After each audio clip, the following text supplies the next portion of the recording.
I don't even have the people yet here. Okay, admit. Got it. Yeah, okay. Hello, everyone. Hi, Luke. Hello, Barbara. Long time no see. I haven't seen you in a while. Hello, Dr. Susan. And then we have Michelle here at the moment. And I hope that some more people are going to join us for our session today, which is home remedies. A very, very important part of Ayurveda and Siddha Veda are the home remedies. So before we go into that, I would like to ask the question, what are the 6 healing tools of Siddha Veda and Ayurveda? Can anyone tell me that? Because just as a quick, yeah, Luke? Diet, home remedy, herbal remedies, Dharma Shakti, Panchakarma, and lifestyle. Yep. Very good. Did we miss something? No, we did. That was all good. Exactly. So these are the ones. And home remedies is really one of them that are, in a sense, pretty easy for us to use, because for a lot of them, we have the ingredients in our kitchen already. And that means just we need to mix them in the right composition to create powerful healing remedies for us. And so we are going to talk about a few of them. But for me, it's also kind of finding out who is actually already using home remedies and what is your experience with them. And one of the activities for this week was actually that you are supposed to look at certain herbs and spices. I think that was for this week, and what their properties are. Particularly when it comes to Ayurveda, what does Ayurveda have to say about spices? What does Ayurveda have to say about certain herbs? Because when we look from a Western point of view, it sometimes has completely different language, I would say. Because when you look up Ayurveda or Siddha Veda with it, then they talk about cooling effect, or it's supporting Agni, or whatever it is. So it speaks in the language of Ayurveda. And this is what we are looking for, because if we want to learn about Ayurveda, then we should look things up where we actually get the answers to these questions. What does it do when it comes to Ayurveda? So has anyone done any kind of research on any of the spices or herbs already? Either right now, or some of you are probably not as far yet in the course, or at some point. So who wants to share? Anyone here who wants to share? Luke? And then Barbara is unmuted as well. So The only home remedy I'm using right now, and I do it twice a day, is the Detox Tea, okay. which has a combination of cumin, coriander, ginger, and fennel. Yes. And what I from the very first time I started taking this, I felt like this boost of energy and this sense of well-being all at the same time. So I have it about twice a day. I did start looking up the ingredients in terms of Ayurveda. I know that cumin has so many health benefits: antioxidant, anti-cancer. I mean, so many different things. I think the same for coriander. And I did look up fennel. I don't remember what it is right now, but so I'm still in the process of. I need to go back and take a little more time to see how all these 4 spices work together in terms of Ayurveda. Yep. Carol? I was just going to say fennel is something I spend a lot of time on, and it can be an appetite suppressant for many people. So for people who are too thin, cumin and fennel seeds are both things that you might need to look at. And just like everything that Master Jivaka says, some things are a poison, some things are medicine, and it's different with everybody. But there are some pretty good studies to show that fennel and cumin are both appetite suppressants, which is really good if you want to lose weight, but not so much if you're already thin. Yeah. Michelle? Yeah, Want to speak to that? is Barbara? Yeah, Michelle has, okay, Barbara first and then Michelle, sorry. Okay. Barbara? Oh, my experience is with something for my knee, for the joints, and that is the herbals that are in it are fenugreek, curcuma, cinnamon, and ginger. And I have to mix that, and then also 1 teaspoon of ghee. And I take it every morning, first thing in the morning, and I'm so happy. I'm so happy because I don't have problems anymore with my knee.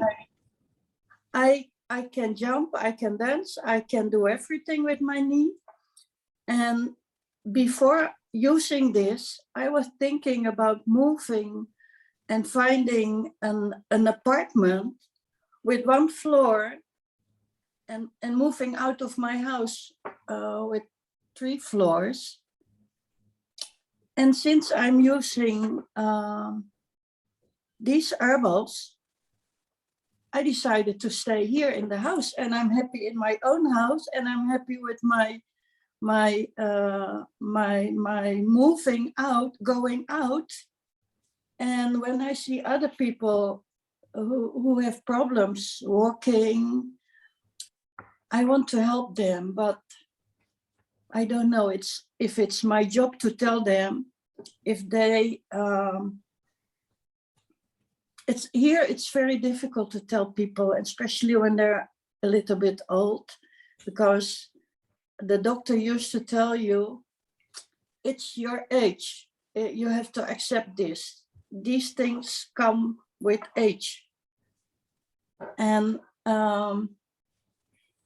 I have told my own sisters about using the ghee every morning. And there is one sister who also follows with using the herbals in the ghee. And she tells me she's also very happy using it. However, I don't know if she needs to use the same amount of the herbals, because I had a consultation with Dr. Hemmang. So I think that the amount he recommended me to use is meant for me. So maybe you can tell me something about it. That's actually a very interesting point that you're bringing up right here, because that is really what Ayurveda is all about, that whatever we are saying here is a the general home remedies that are given in all of our handouts, they are for like General people. kind of general people. But when you have a certain, I would always advise to make an appointment with a Vaidya and figure out exactly what is right for you or for that person. And because you're right, it might be a little bit too much of that. Or for example, what Luke was saying, this remedy, some people, it's not a good idea to have in this tea to actually have ginger, because for them, ginger is the wrong ingredient. So I hear Cornelia, the bell is ringing. Can I open the door? 1 second? Yeah, go ahead. But I mean, I continue speaking. But so it's always about finding out what works for you, and what you can always try what you are given. But if you really have a condition that particularly is chronic and is long standing, then I always advise to have an appointment and get it right, because they can tell you exactly what your imbalance is, which of the doshas is imbalanced. And then depending on that, you can then actually, or they will give you then the exact amount, because I heard Dr. Hemmang, for example, say a couple of times Yeah, this is the general one, but for you, I would say take instead of a half a teaspoon, only take a quarter teaspoon. We had the same issue also when people were asking during the detox, that he said, okay, the general kind of recommendation for a certain herbal home remedy would be that, but for you, reduce it, particularly when they then talk about certain conditions that they might have or symptoms that they have. So my recommendation really is always speak to someone and then, yeah, test it out then, because we are not the doctors here.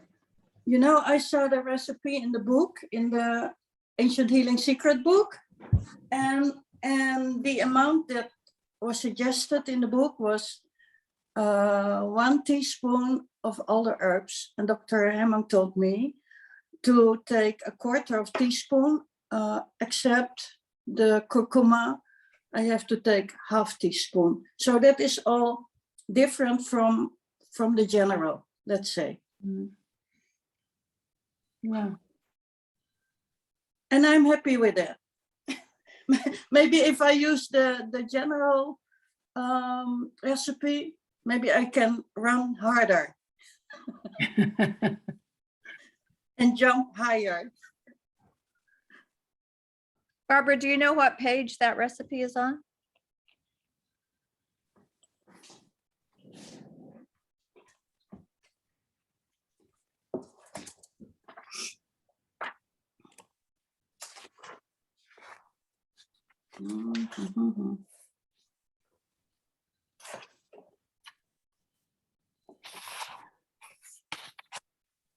Okay, while you're looking it up, Barbara, let's move on to Luke. Luke was raising his hand. Do you want to speak right to what Barbara said? Otherwise, Michelle also raised. I wanted to speak to. I know the page here. It's page 133. 133. Yeah. Okay, 133. And it comes with a picture and a marma point.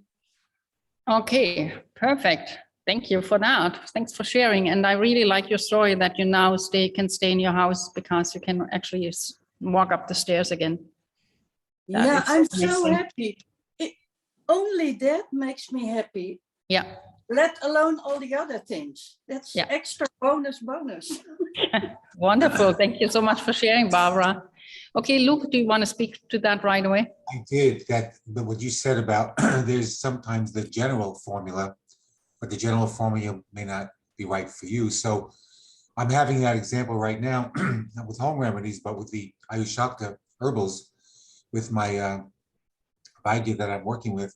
He recommended 4 different herbals, and I started taking 2 of them right away, as he suggested, and it started to actually trigger more of the symptoms that I'm working on relieving. So I stopped for a couple of days, and I've been in communication with him in email, and I said, I'd like to slow down and take this one at a time and half the amount you're suggesting. And he wrote me back saying, that's a very good idea.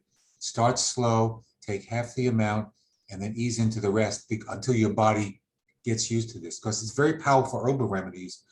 So there's an example of the recommendation, even by the doctor, is one thing, but maybe for you, you need to start out slower, which is my case.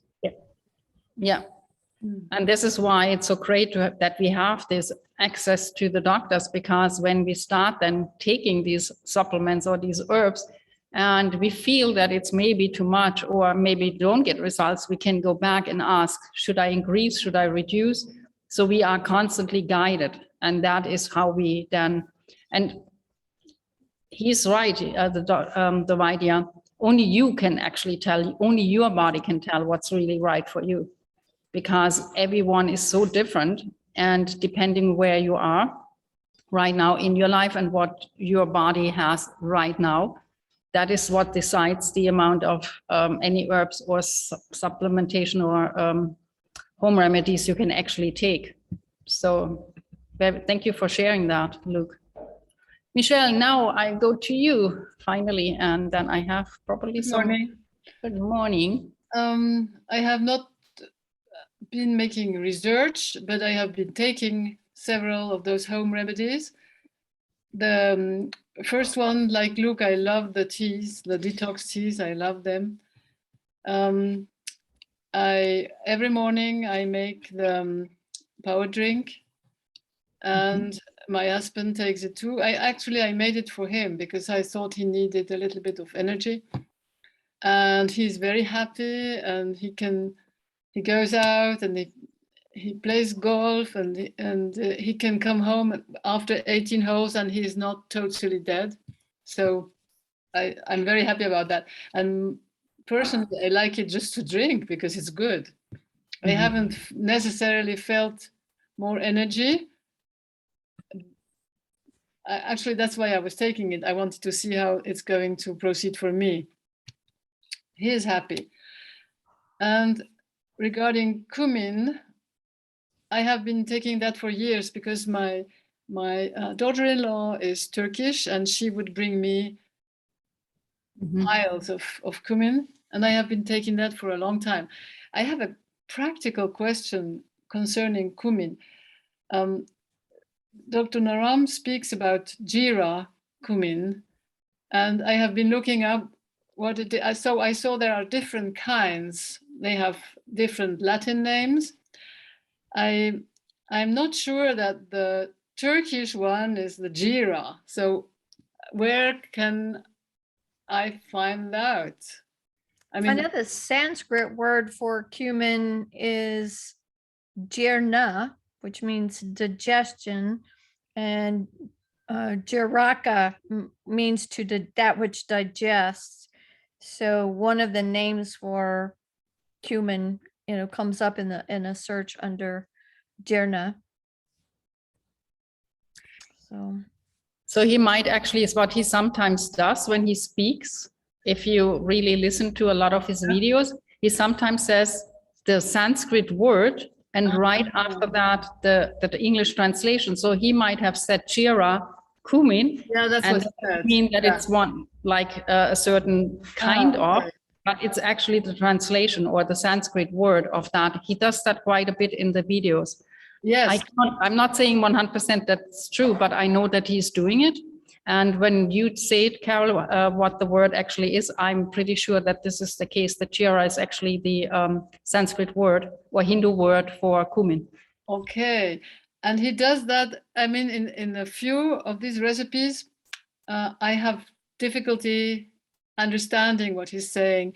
And I noticed that in the famous Amrapali recipe, Amrapali, he speaks about, I don't know how to pronounce, Ajwain. And he speaks of something else, also Ellen, in another, still in the same topic for women. And maybe it's not the moment to speak about that now. It was in a video, and the video was, I wrote that down here. It's, no,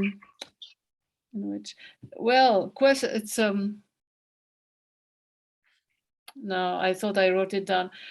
It's in one of the videos about women's health where Dr. Naram tells about Ellen and cinnamon and Awen. Say that again. Ashwain. Okay, Ashwain. Yeah. And I thought there were two things very similar to Ashwain. One was Ashwain, definitely, and the other one sounded very similar. Was that asafoetida, which is the same thing as hing? No, not that one. That one I know, yeah. And the other word, by the way, for Ashwine or Ashwin is actually carom. Carom seeds is the same as.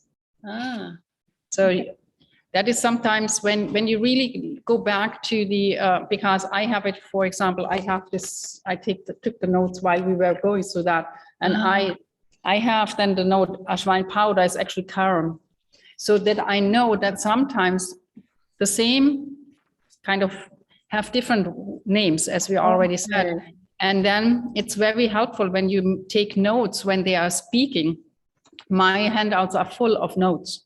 Okay. because they are always then additional information when the teachers actually speak, or the Vaidya speak, because they give them, for example, cow's ghee I have here, it lubricates Uh-huh.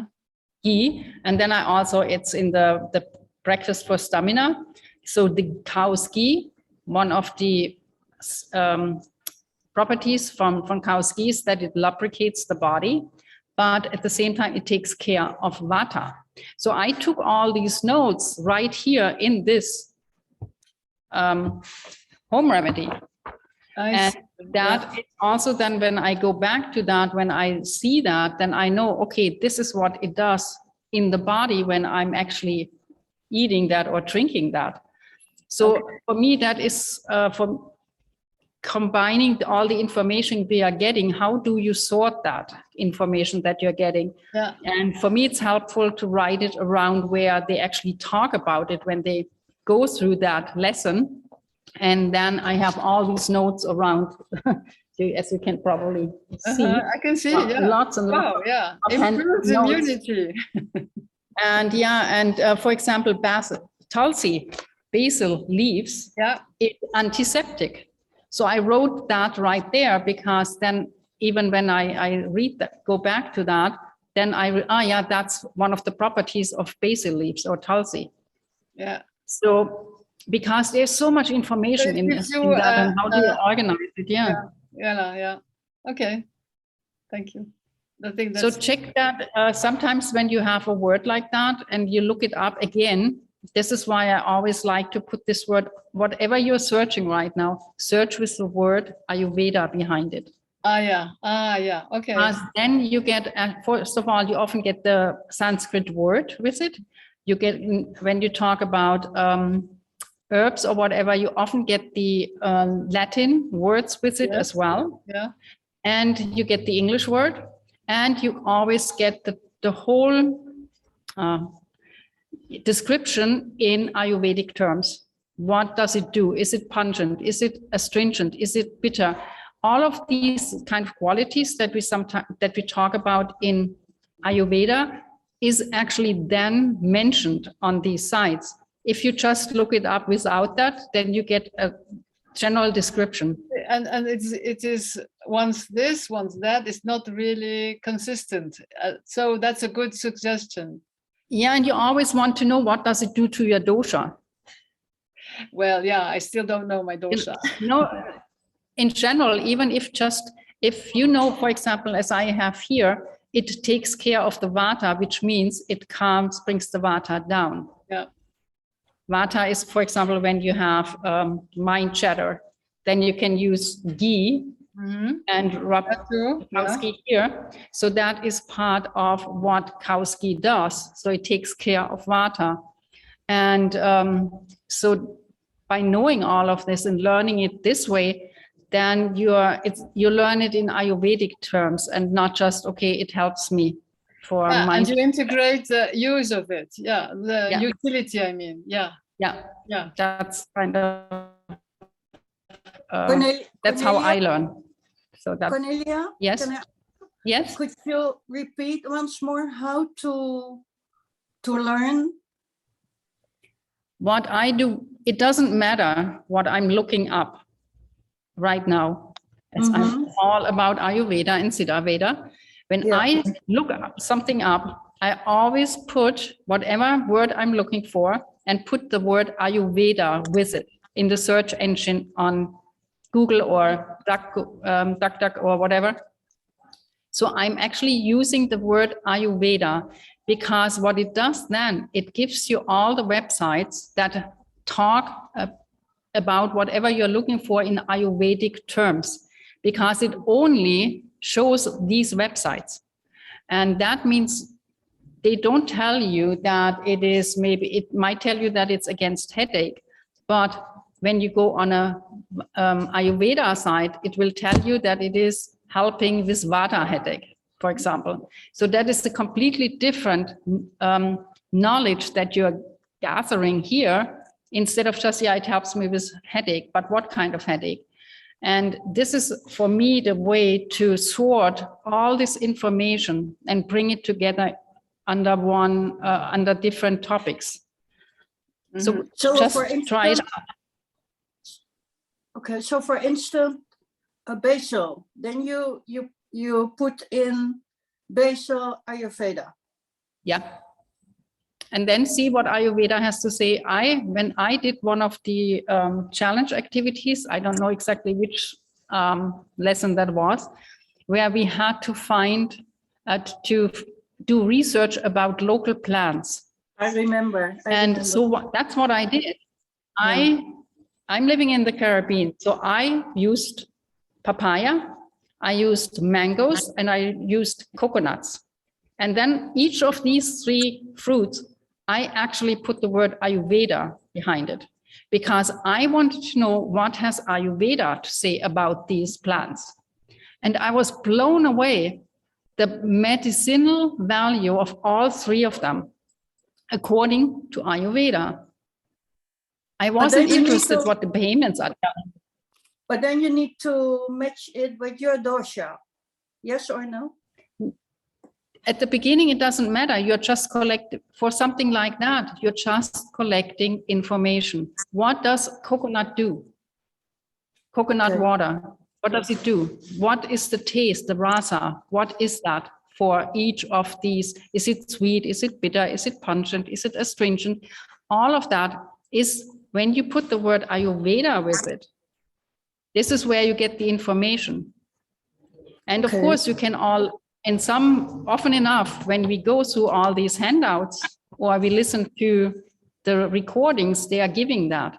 But when you do yourself research for yourself, this is the way to do it if you are interested in learning about Ayurveda. Okay. So does that make sense for everyone? Yeah. Yes. So for instance, there is basil, but then I remember Dr. Naram sometimes talking about tulsi. Yeah. And tulsi is not, they're not the same. Not the same. But it's not the same. If you look it up, tulsi and basil leaves, but unfortunately we in the Western world often don't get tulsi. So what it's should a specific we do then? basil. Should I buy the powder, tulsi powder?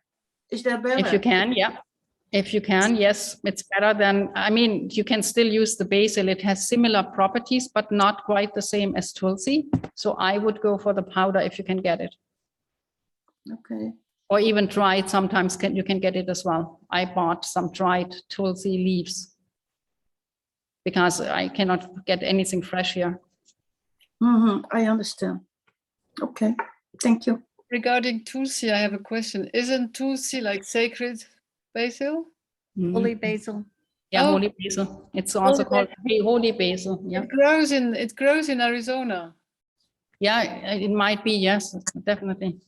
Yeah. But as I say, I'm in the Bahamas. We don't get it here, so I have to go for the dry one. But this is then really, there's a difference, and this is why it is important. Even so, they have here, for example, here in the cold and cough remedy, they have tulsi here, and then in brackets they have basil leaves.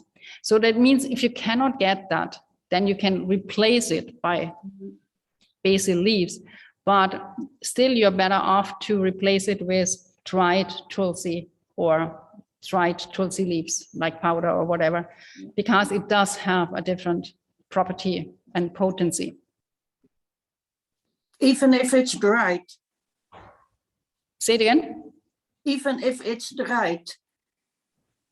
Yeah, it's better than, I wouldn't say better, but it does. Other properties. It has the other properties. If you remember what Dr. Naram or what Clint writes in the book about this person in the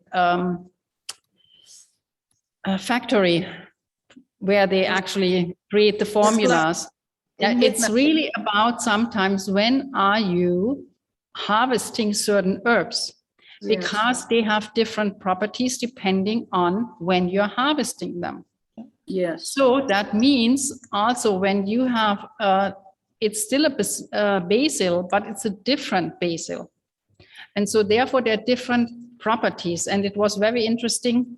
I don't know if anyone was on the call last night from the 3-year course, maybe Kaylee, I don't know if you were there. That's for the 3-year course. And we were talking about the different herbs and the herbal remedies. And they were actually saying that depending, it's really, why do they have, when you have like Brain 2 or one of the other supplements, if you look at the ingredients list, why are they together in this specific formula? Mm-hmm. And it is because they interact in a certain way together to create a certain result. You know, it's so funny. It's so important that we understand that each of those herbs, spices, whatever they are using then for the formulas, that each of them has a certain potency that interacts with the body, but also acts amongst each other. If there are like 6 ingredients, there's a reason why they are together in that amount and in that specification. And it was really, they really made a point last night to talk about the difference between Brain 2 and bliss. Because bliss is if somebody has kind of mental kind of things going on, whereas it's a different thing when you are really talking about deep depression, because then you need a different formula. One is more or less to stimulate the brain and to get into positive thinking. The other one is really going deeper and bringing out the old stuff that is actually leading to the depression. So they're different. Some of the ingredients are the same, but not all of them. And just by pointing that out, it opened up for me a completely new understanding why it is so important that even when we follow those home remedies, that they are actually in a certain amount. And if it says you need to mix a teaspoon of sesame seed and a teaspoon of cow's ghee and a half cup of water, then you shouldn't use a cup of water, because there is the way it's mixed together has a certain reaction, creates a certain reaction in your body. That combination, that exact combination. Exactly a combination. And this is why it is, in a sense, not so easy to find the right formulas, even for all these herbal remedies that we are getting from Ayurshakti, because they need to test it. They need to figure it out what works. And this is over time, how they discovered that if you are a certain dosha, for example, you might not want to add ginger into your detox tea. I was told not to put the ginger into my detox tea. So this is the reason, because it interacts in the body and with the other ingredients, and it needs to be right for your body. And sometimes they can tell you, but sometimes, as Luke said, you have to test it and figure out that it's maybe not the best thing, and you need to then ask, what do I need to do? How do I need to change it? Yeah, I understand.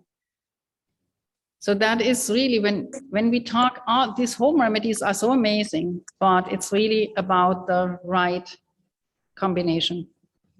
Yeah, Kaylee is saying, bliss used for low memory, low concentration, anxiety, depression, emotional trauma. And the Brain 2 was, Kaylee, help me out. You're typing.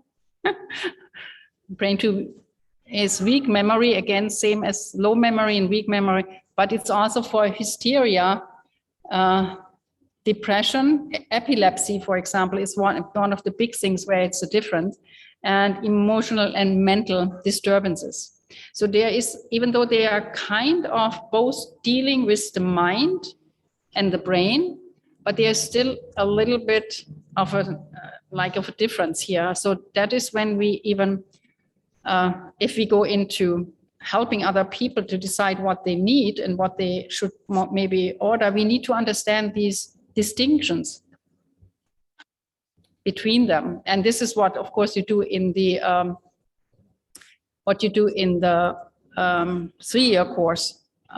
That's not what we are doing here, but just the concept also pertains to the 100-day, to the home remedies. You need to understand why it's important to stay with the amount of each of the ingredients. Kaylee, you want to add something?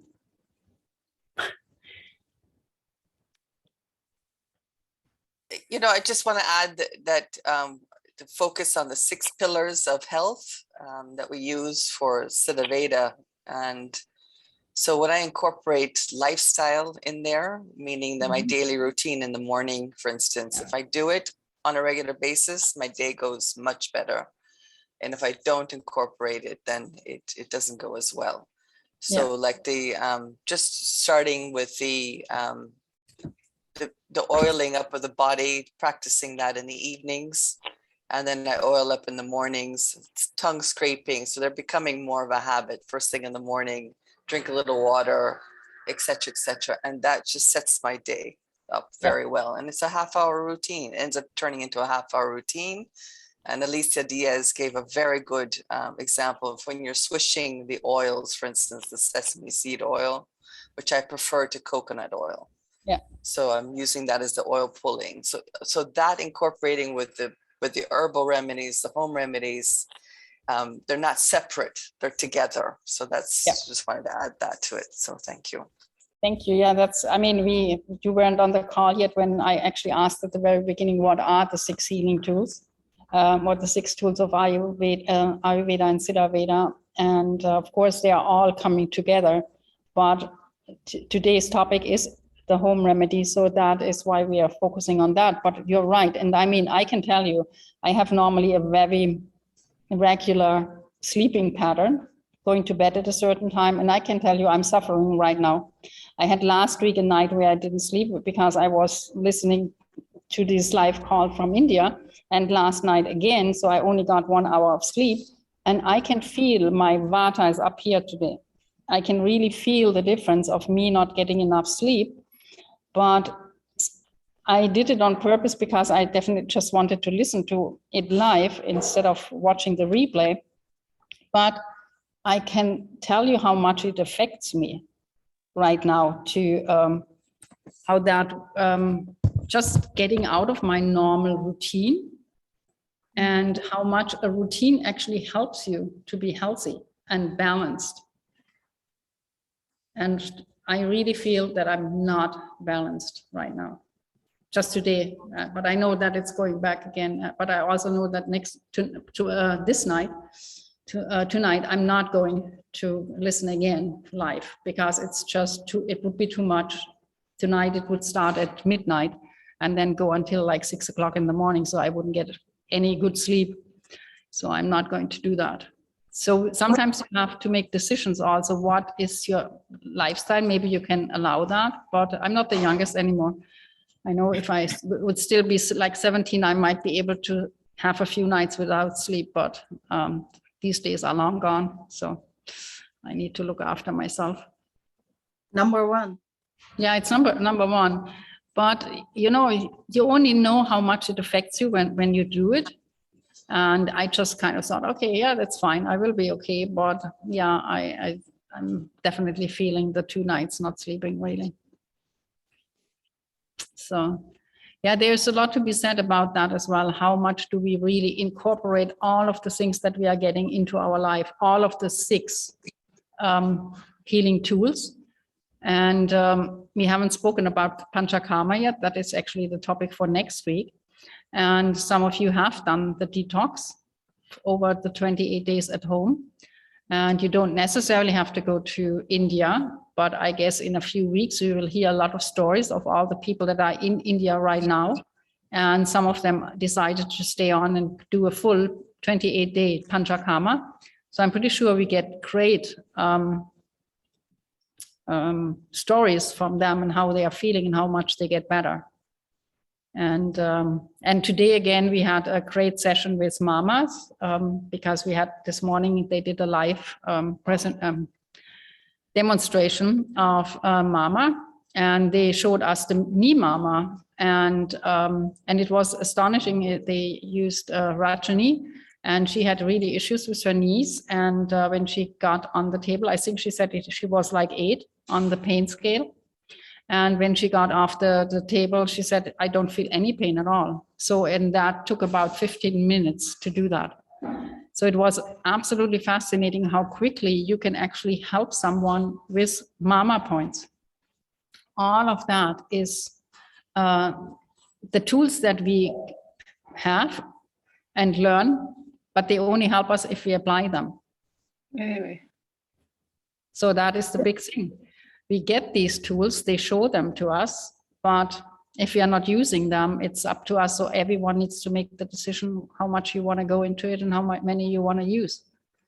And I like the idea, Kaylee, that you're saying it's really a package. So you're doing everything, and then it's really helps you on all different levels to get better over time. Can I tell you something?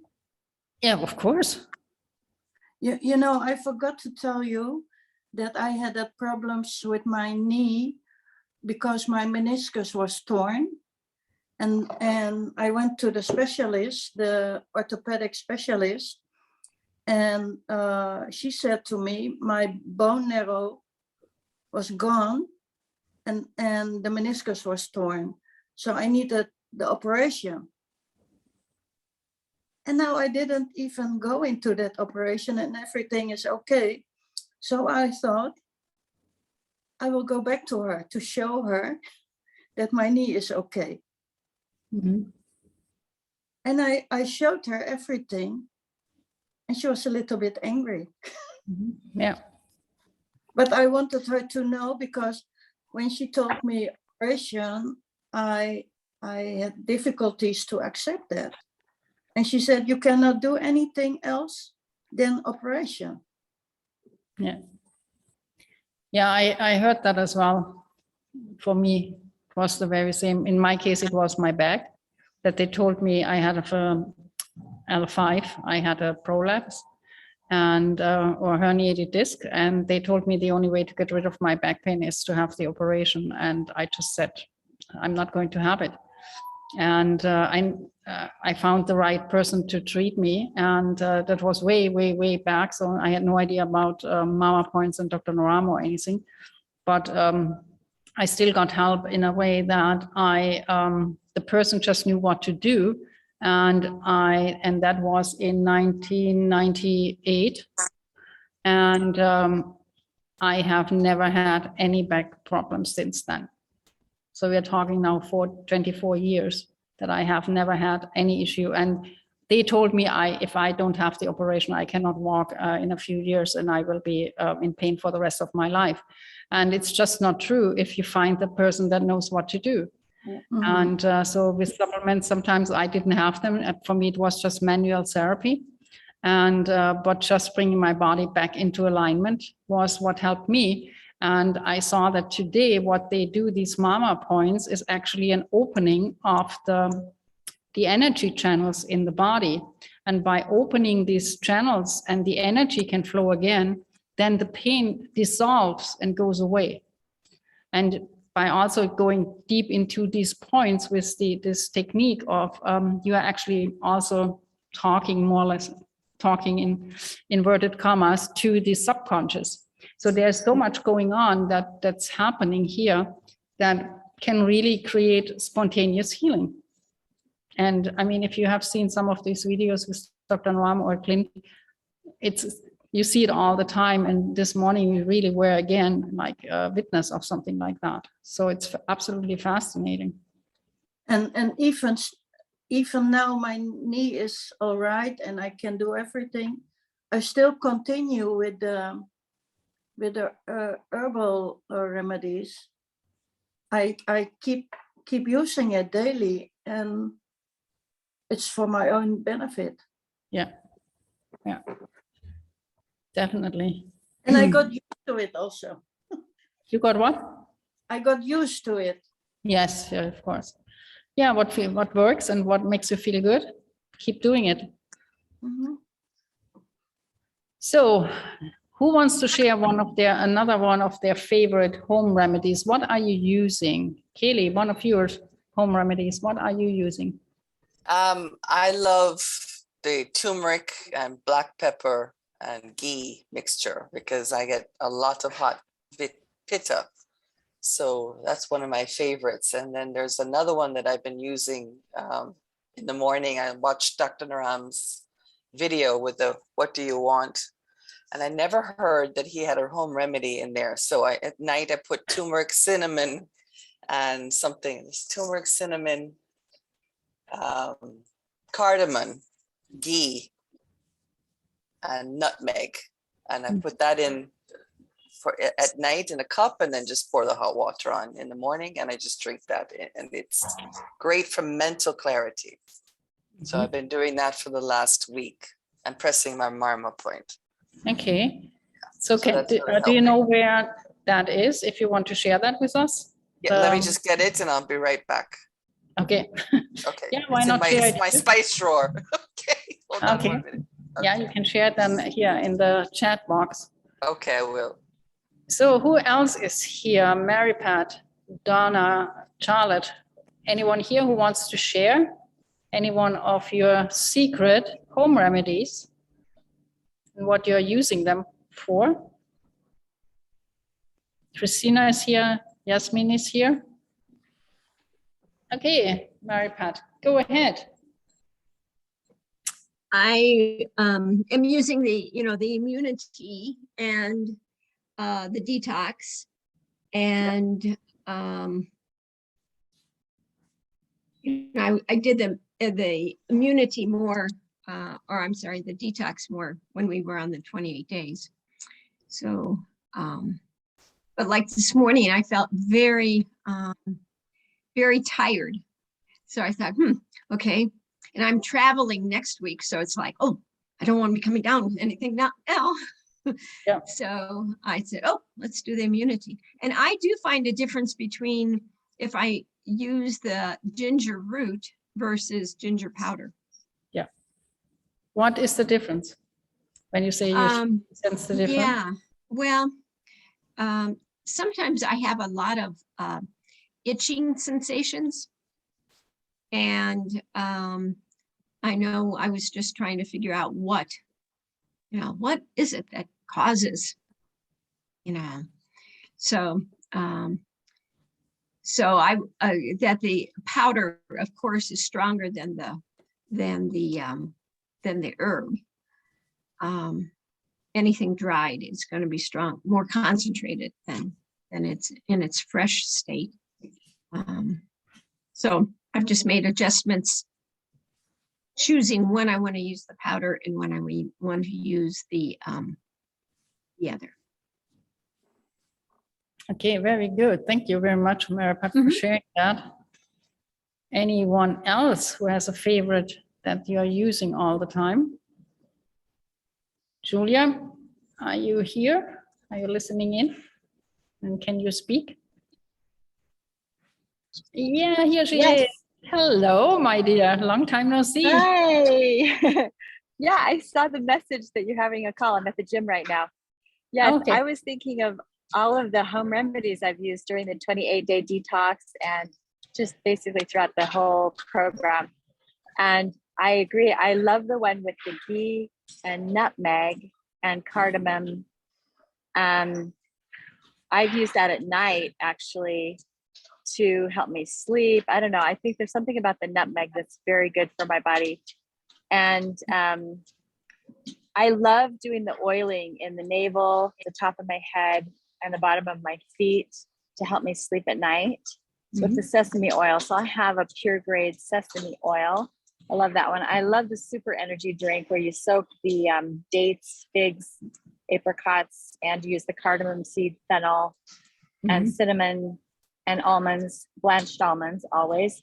And I think a lot of people don't realize, if they don't read that little part, that the almonds need to be soaked and have the skins removed because of the different problems that come with the skins. But yeah, I love that drink. And I just love playing with the spices during the detox. I really felt the advantages of drinking throughout the day, the CCFG. So, you know, the cumin, coriander, fennel, and ginger tea.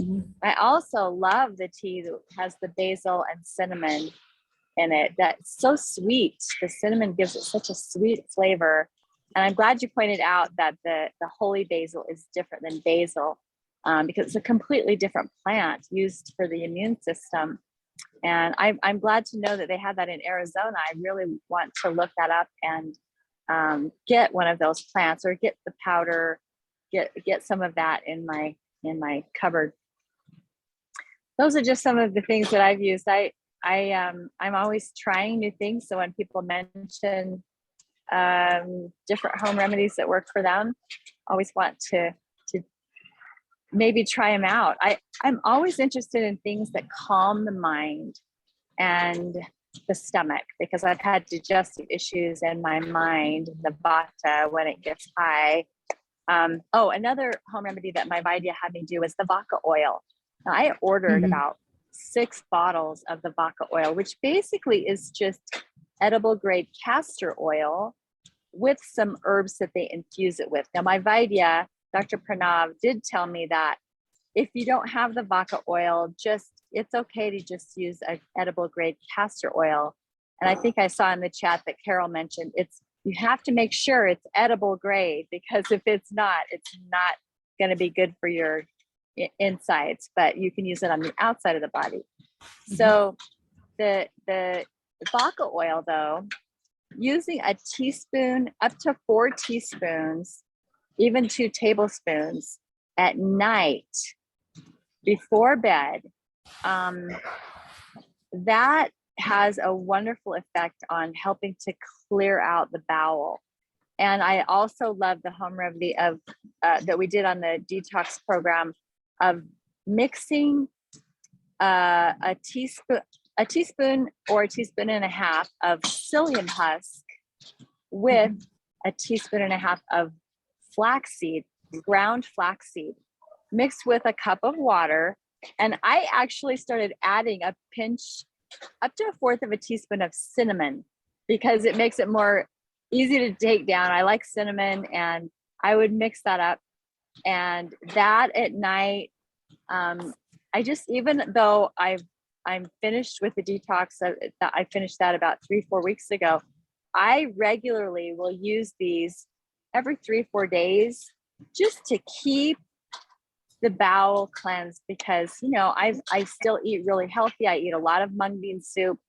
But I've traveled now, and I've let myself indulge in some not as healthy things. You know, I've had some white flour, but I know if we had this place, we went to Capitol Reef, beautiful national park here in Utah. I went hiking all over, and they have a curry pizza shop.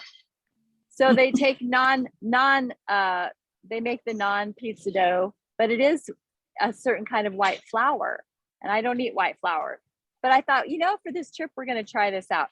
And they put a curried sauce on the dough, and then cheeses and onions. And so it was kind of a mixture of Indian with pizza. So we wanted to try that. It was really fun, actually. But I know if that's in my gut, I need to make sure that I'm cleaning that out, not letting it get stuck, because you do feel it afterwards. You feel the heaviness of these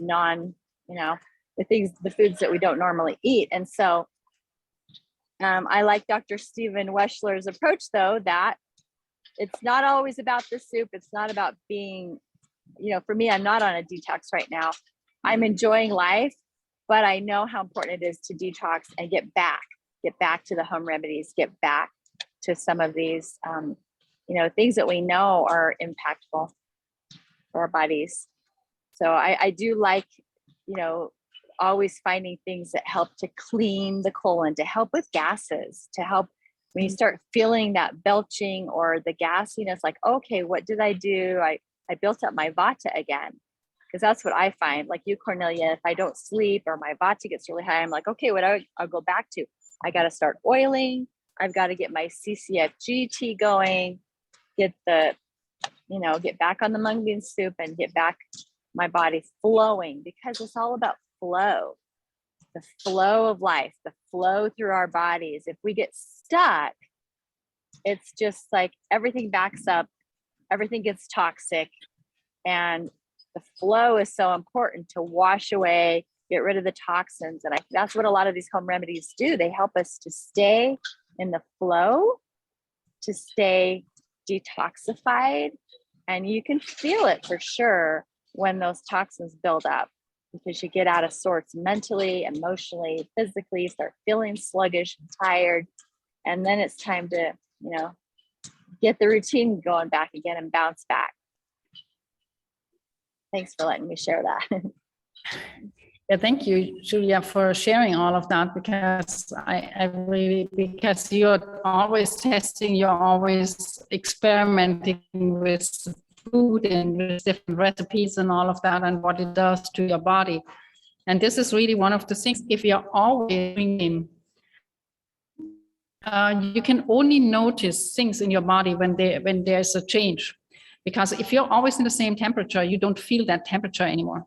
It's the same if you're always doing the same, you don't feel what your body's really reacting to. It's only in the change, for example, in temperature. If you always live in the warmth like I do, I'm freezing now when I go to Europe, because it's just, for me, it's my body is just different now. But when I'm there then for a while, then you get kind of, oh yeah, you're getting used to it, so you don't feel it anymore. And it's always in the change. And this is why you always, it's a good idea to make these kind of adjustments, changes, and seeing how does my body react to it. And as Dr. Wexler also always says, your body stronger. It's the same when you build muscles. You don't build muscles always doing the same. You only build muscles when you actually do more than normal for a short period of time. So I used to work in a gym. So in order for the guys to build muscles, we had them lift very heavy weights, but for a very short period of time. But by destroying the muscle,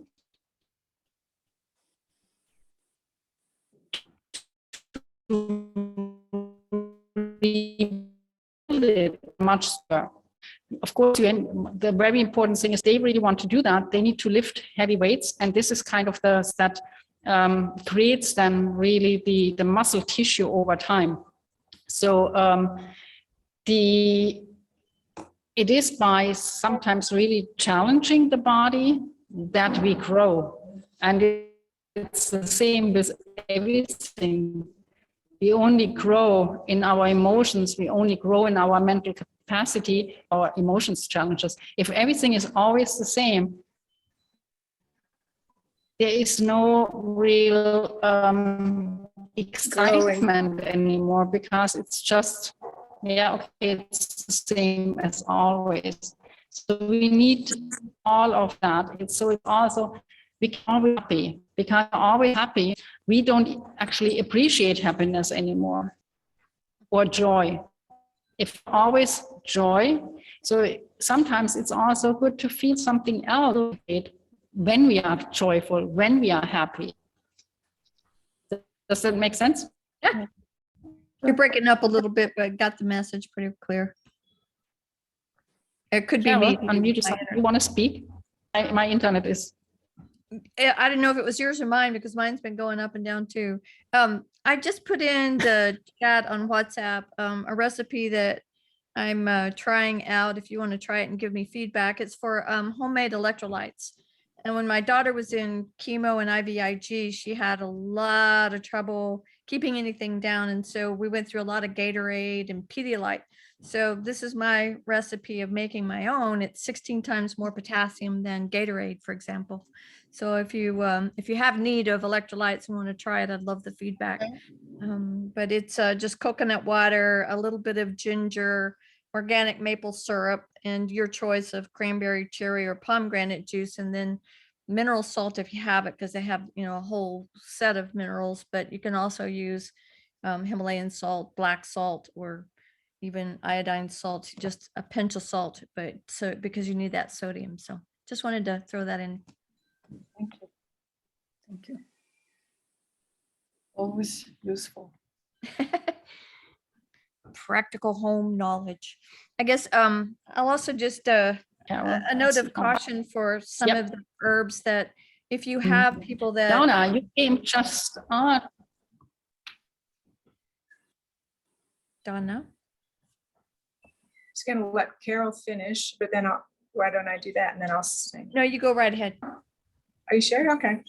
You Yeah, well, okay. Can everyone hear me? Or did we lose Cornelia? It's all right. Everyone else is still around? Yeah, okay.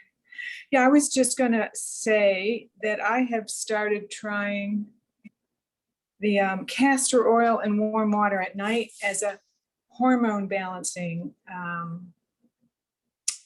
remedy, home remedy.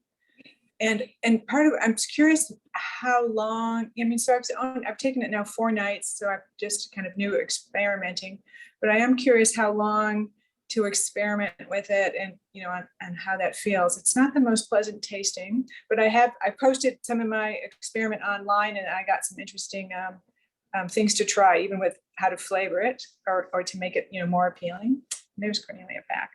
And and then I was curious about the almond peel skin. I have been peeling mine, but I was curious at one point on the why. So if there's any, you know, on what people think why we're taking those skins off, I'd be curious to hear something around that.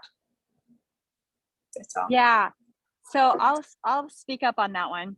I do know Dr. Ron doesn't give a specific reason, but I do know this, that the skins can be very irritating for digestion. They have what are called lectins, and there is a doctor who talks a lot about removing lectins from your diet.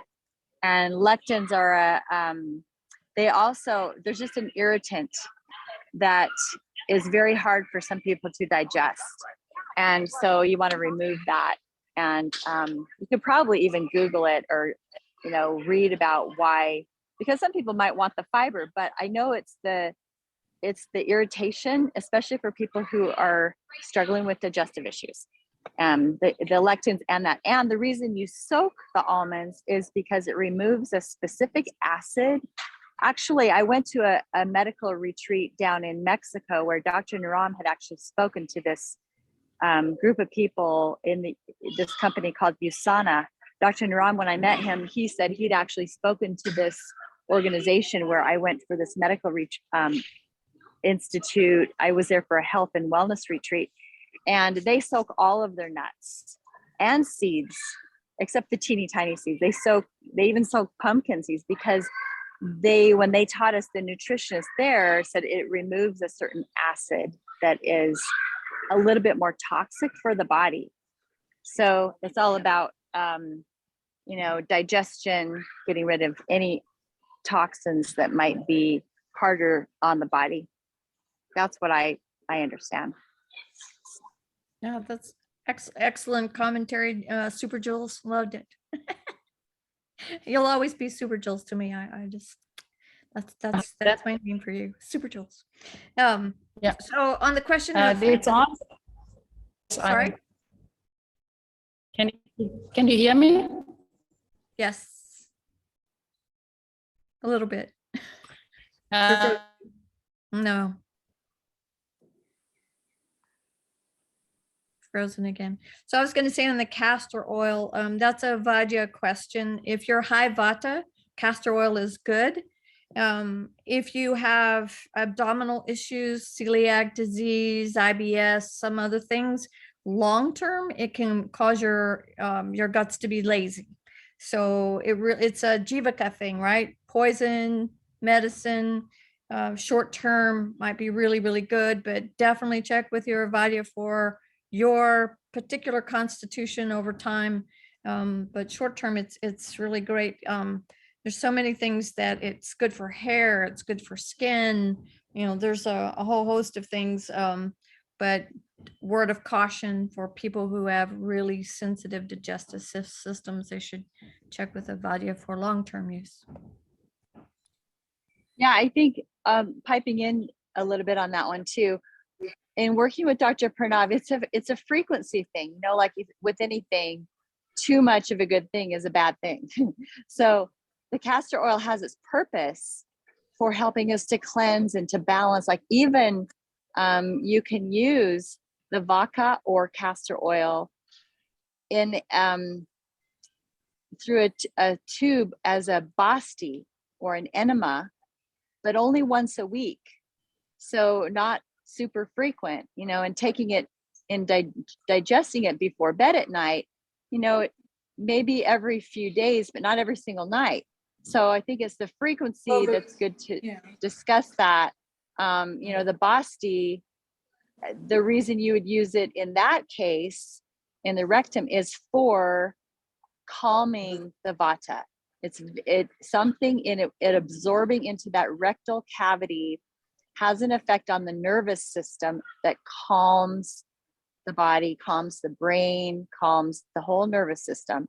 And so I thought that was very interesting to learn about the bastis, which we haven't really talked a lot about, even in the 100-day program, but it's something to learn about. I know they do that a lot at Panchakarma. They do all the different parts of the body are cleansed, from the nose to the mouth to the rectum to the navel to every single part of the body that has an opening is cleansed. Yeah. And many different modalities to do that. There are also some modalities that are really big on castor oil packs on the abdomen, and you warm them and the castor oil is absorbed in castor oil in the belly button, for example. So yeah, it's a little, if you look up the Ayurveda castor oil and the benefits, it's one of those things that, has a lot. Well, that recipe that I was using was presented in Dr. Steve's lecture, and I think it's in the book too. And it does say to take it nightly. And so I was just experimenting with it right now. At that point, see what it is. Is that something? The hormonal health is something I think I want to, see what kind of effects it has. Focused on that in a sense. Yeah, thank you. Yeah. Then the other thing I was going to say is just a word of caution on herbal remedies, especially if you have someone in your circle who's pregnant or people who have, that are on medications. There's a lot of interaction, and it's getting more attention now in general press because more people are using herbs, but there are definitely words of caution that we should educate ourselves. Like ashwagandha, I didn't realize it's a nightshade. My daughter's super sensitive to nightshade. She breaks out in a rash if she eats bell peppers or red peppers. I didn't realize it was even in the same family. She can't eat eggplant either. And knowing that ashwagandha is, something that in pregnancy in India, a little of it is okay, but if they're in the Western, it's an absolute no-no. So again, it's being educated, being wise, remembering that one thing is, this is not a cookie cutter methodology. This is unique, specific, direct for you, for your dosha, for your dhatus, for your malas. All those things have to be viewed together. And so much of it is in your mind, right? Are you anxious and fearful, angry or withdrawn? Those are symptoms of each of the dhatus. And so we have to look at these remedies in terms of what's going on in the head as well as what's going on in the body. Mm-hmm. Are you back, Cornelia? I'm not sure. I hope so. Yeah, I can hear you this morning. Yeah, I'm sorry. My internet provider this morning sent a message out that we do maintenance work between 1 and 6. And I'm kind of thinking, great, my call starts at 1, so I might fall right into the call. And of course, it cut me out a couple of times. And I don't know if I'm gone, I'm gone. That's definitely Carol is here to And support then mine's us. gone down twice. We're having a windstorm. So, Yeah, it's weird. Aditi Deva Bhava, we're all doing the best we can. Definitely. I wanted to say before, I didn't quite get what you were talking about in the last like 5 minutes, because I kept actually going more out than in. But when we were talking about the seeds and the nuts, what's very important is also when you eat them, no matter what you do and what you're eating, is to check your stool after that. If you find bigger pieces of that, that means that it was never digested. Dr. Wexler was actually saying even corn or something like that, if you still see that kind of, it's still this yellow part coming out, that means it has never entered your body. And so that is also something to look out for when we talk in Ayurvedic terms. I know we are not normally talking about all of these things, but when it comes to health, we should, because it gives us an idea of what is really going on. Is my body able to digest what I'm actually taking in? If I cannot digest it, why would I eat it? My body cannot make any use of it. Mhm. So that is also something to look at when it comes to what am I putting into my body? Can my body make use of it? Is my acne good enough to actually digest it? And then are my enzymes, and not just in my stomach, but also then in my intestines, are my enzymes and digestive fire, is it strong enough to make use of what I'm eating, so it can actually then go, as we heard several times now, that it can make use and create first the plasma, then the blood, and like the 7 dhatus. And because if it cannot do that, then we are missing out. So even looking at your stool, what comes out, how does it look like? How does it smell? We are in the Western world, we completely forget and we sometimes have to bring it to the doctor so they look at it, but we never do. But this is definitely one of the things that we should probably do in order to figure out what happens in our body. Mm. It's a very important part of being healthy. How does your urine smell? Because also that gives, if it's really a strong smell, then you definitely lack fluids, you look like water. So it's a good idea to drink more, or all of that. So we have to really look at our body as a whole, and then putting and that's why I liked so much what Katie was saying, that we really can use all these different things, diet, lifestyle, sleep pattern, which is part of the lifestyle, all of that together makes us healthy. Katie said some Japanese can do fat analysis. Yeah, that's true. And so even that is because even when you smell the fat, then also it tells you something, because it tells you what kind of gases are produced in your body. If you did a chemical analysis of the air that's coming out, you would learn a lot about what is actually happening in your body. And not all of it is good. Just looking at from this point of view, so that thanks for bringing it up, Kaylee, because it's so true. We avoid these kind of topics, but they are part of being healthy, because these are the first signs.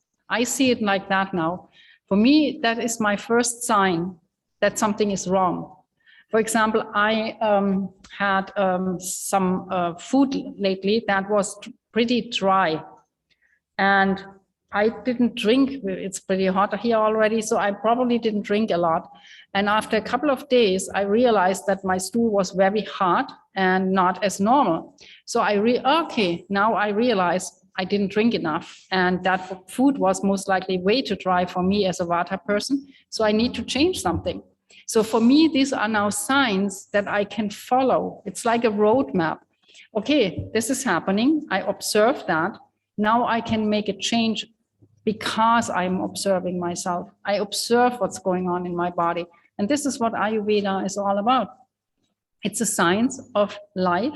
It's a science of daily observation. What do we observe in ourselves, in our environment, and then making the decisions accordingly. And we do the observation ourselves? Yeah, I mean, of course. Because I know here, when the doctor asks to bring your urine or your stool, you bring it in a bottle or in a pot, small pot, and you give it to the doctor, but he doesn't research it. He brings it to the lab. Yeah. Where they do the work. But I remember when I was in Nepal and I was not feeling good, I went to a Tibetan doctor and he asked me to bring my urine, and he just researched it in front of me like this and smelled it. And he said, Barbara, you also smell it and look, it's not clear. But that never happens here in my country. The doctor brings it to the lab. It's a different approach. What they do in the Western world is they do a chemical analysis. So they are putting everything in and then they test it and then they do certain reactions and that gives them an idea of what's happening. An Ayurvedic doctor or even a Chinese doctor, they take in information through their senses. Yeah. And not through chemical analysis. It's a completely different ball game. They might because come, my doctor here come to the told same me result, but not, it's a different approach. Yeah. But the last one, you can do yourself. You can do this personal observation, you can do. For the other one, you need a very expensive lab. Yeah, but do I know when I see it's not clear? What does it mean? I don't know yet what it means. Yeah, but it should be clear, so you definitely know that something is not right at that moment. If it smells, if you have this strong smell of urine, then you know that something is not right. In my case, I could smell it last week as well, and I knew I didn't drink enough. So it wasn't just my stool that was too hard, it was also my urine was very yellow and smelled. Okay, now I know I need to change something. So the first thing that came to my mind was that I'm lacking fluids. So that is a thing that I can easily fix. Yeah. I don't need to go to a doctor to tell me what to do. Yeah, but last week I ate asparagus. Asparagus, yeah. And the urine was very different. It's normal. For a lot of people, asparagus has that effect. Nothing was wrong with me. Nothing was wrong with me. The asparagus has asparagine in it, and it's very pungent. I also have it. I love asparagus, and every time I eat it, I smell that asparagine in my urine. Yeah. And I read that it's not a bad thing. It just is what it is. It is what it is. It passes through within 24 hours or less. Yeah. Which is sometimes also in a sense, a very good sign to observe. How long does it take to come out? How long does it take for you to smell it? Because that also tells you how quickly things go through your body. How long does it take for the fluid and that to come out? And because sometimes we don't know how long does it take for us, for our body to digest things. But when you observe something like that, then you know, okay, I ate it last night, like at 4 o'clock in the morning, I had to go pee and then I can already smell it. Then I know it's already part of it has already gone through. All of these things we can observe. And Ayurveda is about observing ourselves all the time. And if you normally have a clear urine and suddenly it is kind of flaky or something, or like milk-like a little bit, or what's the word? Not clear. Yeah, not clear. Cloudy maybe is a word for that. Then you know that you're digesting, you're bringing something out of your body, and then you can say, okay, let's see if it's only once, or if it's twice, or if it's like 3 times, and then maybe it's time to do something about it. Because then you might have an infection, maybe, particularly if then maybe you have burning sensation as well or whatever, and then you have a connection. But it's all about observing. The 100-day course is really about you as a study object. If you want to talk about something else, about someone or help somebody, it's always the best.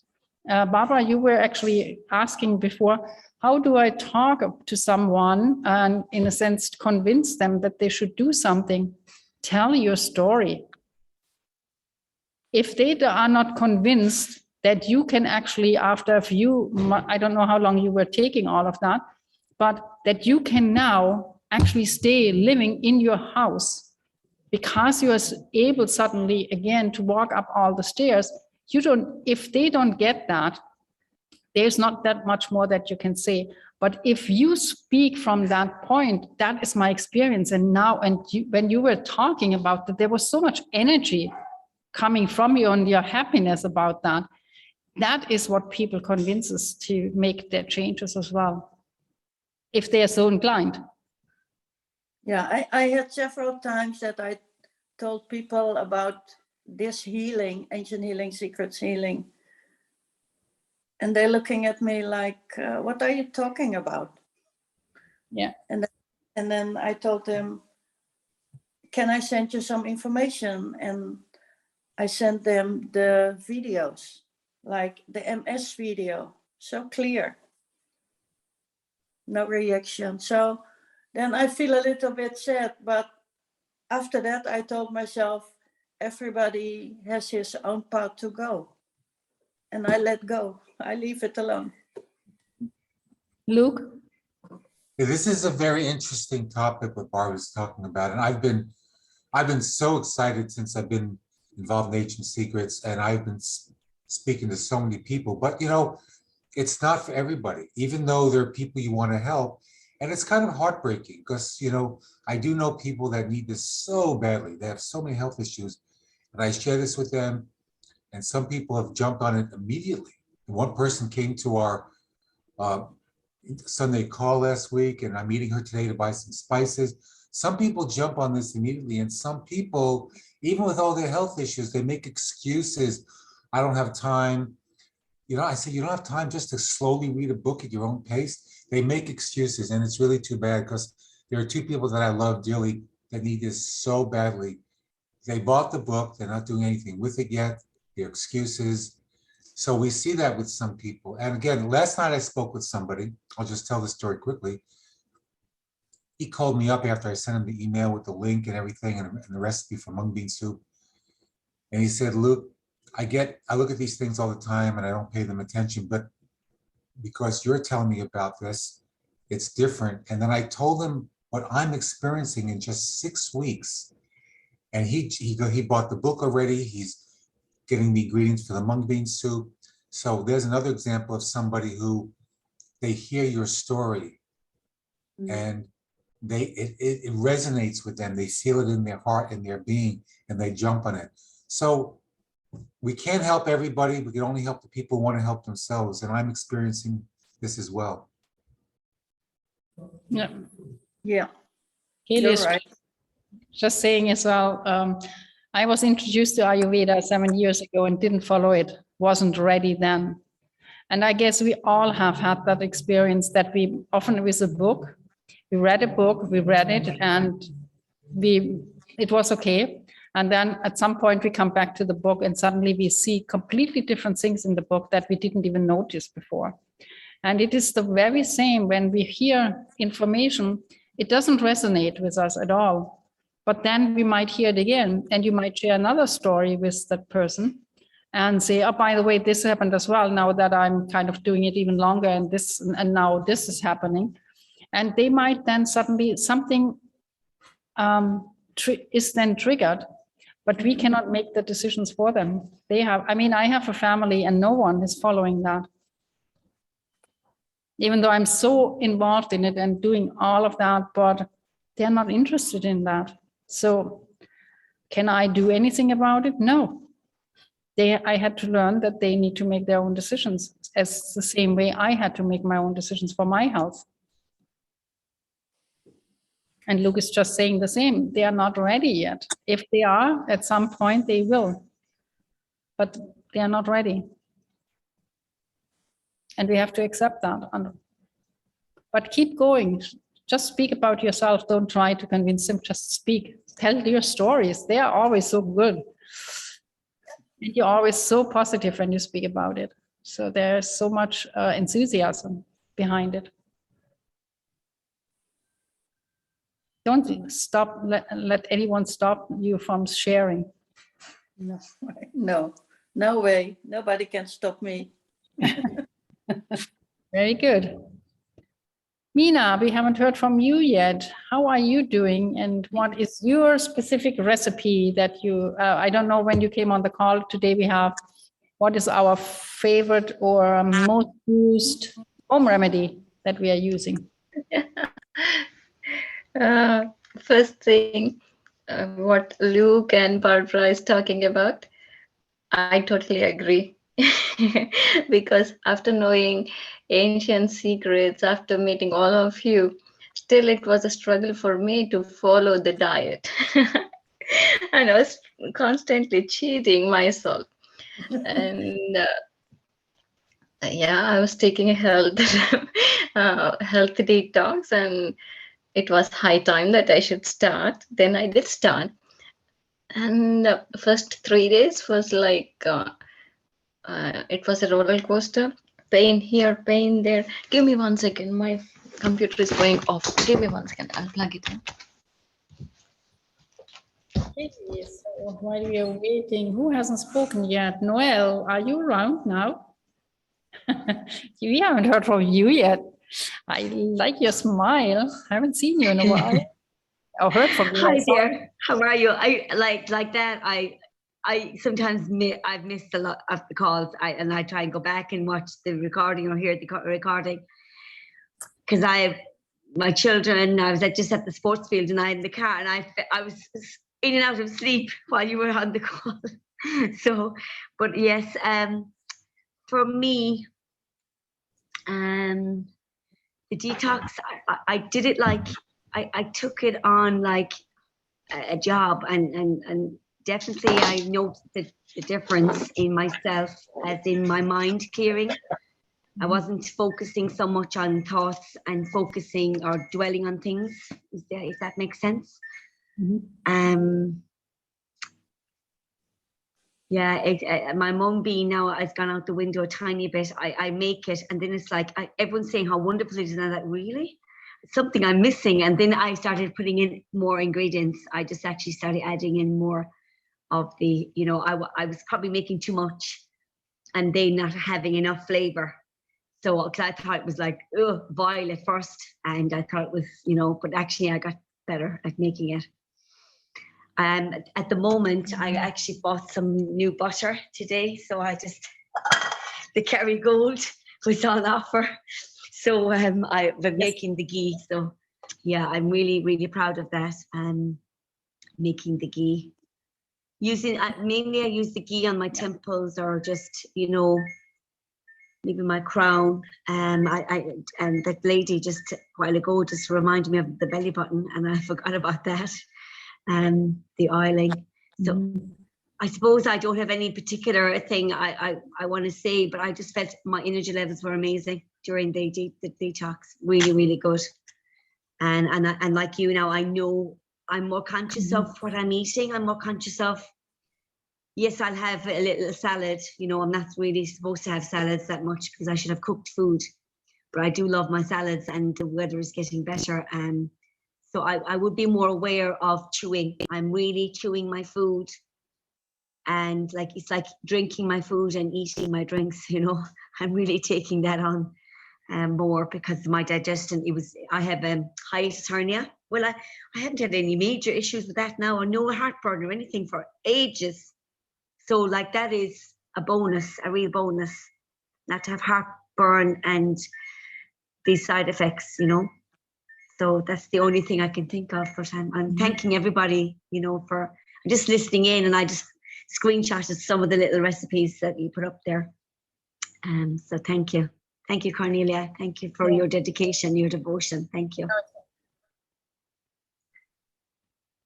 It's just like, you were just saying, just listening to somebody and then you had forgotten about the belly buttons. That's why this sharing is so important, because we forget there's so many things we can do and then we forget about them.